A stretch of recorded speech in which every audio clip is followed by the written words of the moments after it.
Hi, I'm Maggie Ball, quilt maker, teacher and author, and I'd like to tell you a little about my experiences teaching quilting in Mongolia, where I've been twice as a volunteer to work at the newly opened Mongolian Quilting Center. In 2003 I received an impassioned email from a Mongolian woman, Selenga Serendash. A Japanese organization had given her some money to pay the rent for a center where low-income and unemployed women could come to learn how to quilt.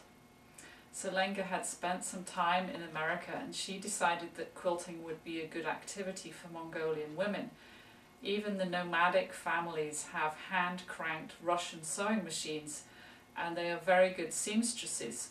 So quilting is an activity they can do without having to purchase new materials because they have basic sewing supplies and they have things that they can recycle.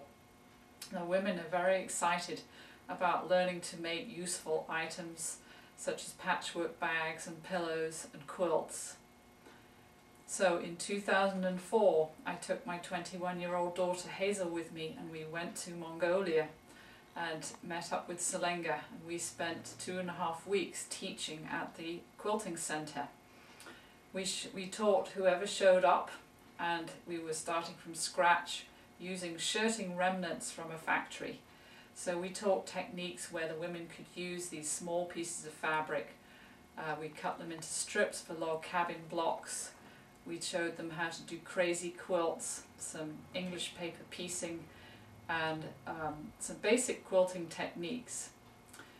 They also wanted to learn how to make items to sell so that they could get money from tourists and other Mongolians. And so I taught them how to piece this traditional Mongolian oldsie pattern that you see behind me.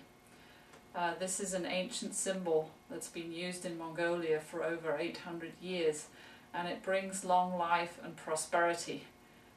People often have it painted on the doors of the ger, which is the Mongolian yurt, to bring long life and prosperity to the people living there. It's also one of the Tibetan Buddhist 8 symbols, and in the Buddhist tradition it means the eternal cycles of life and death. It's a never-ending knot, and so it symbolizes the universe. I taught the women how to piece this block and how to make tote bags, and they started making tote bags and in a very short time generated quite a few which they sold during the Nadam national holiday in Ulaanbaatar. Since then the women have gone on to adopt this symbol for their centre, and so they're making quilts. They now make aprons, long-handled purses, tea cozies, oven mitts and all kinds of products featuring this symbol. It's just astounding what these women are doing after such a short time of quilting. Shortly after the centre opened in Japan, the Japanese withdrew their funds to help earthquake victims in Japan, and so the centre had to close only about 3 months after it opened. My local church, St. Barnabas Episcopal Church on Bainbridge Island, took this on as an outreach project, and we were able to send funds over so that they could open a new centre in the basement of an apartment block. There were all kinds of problems here with flooding and inadequate light, lack of air conditioning and lack of heating. And so when we went back to Mongolia 2 years later in 2006, our goal was to raise enough money for them to rent a new place. And when we went back in 2006, we organised the first international quilt show in Mongolia. Quilters from England came bringing quilts with them, and also a couple of Japanese ladies brought quilts made from antique kimonos. And I took about 20 quilts from the States. So we had our first international quilt show, and it was very successful. We raised enough money to rent a new place with a classroom and a small area where they could display their goods. Since the spring of 2007, I've been fundraising, and we've raised just over $80,000, and we have now actually purchased a permanent centre for the women. So they have a retail area, a large classroom and an office.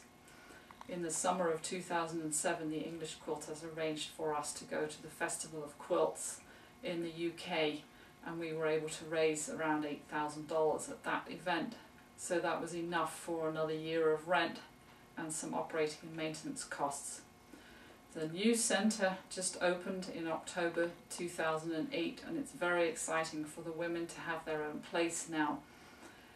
It's just astounding the progress that they have made from starting from scratch from quilting. This is the kind of thing that they're making now, a beautiful applique scene of rural Mongolia. In addition to applique scenes of the Mongolian countryside and Mongolian women in national costume, they are also working in silk and doing expanded versions of the oldsie. So these under and over patterns become more and more complex.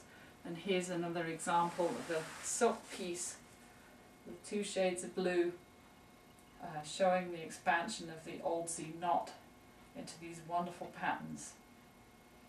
The women are figuring out how to do all this patchwork on their own, and they are very creative, and I'm just so impressed and proud of what they've done.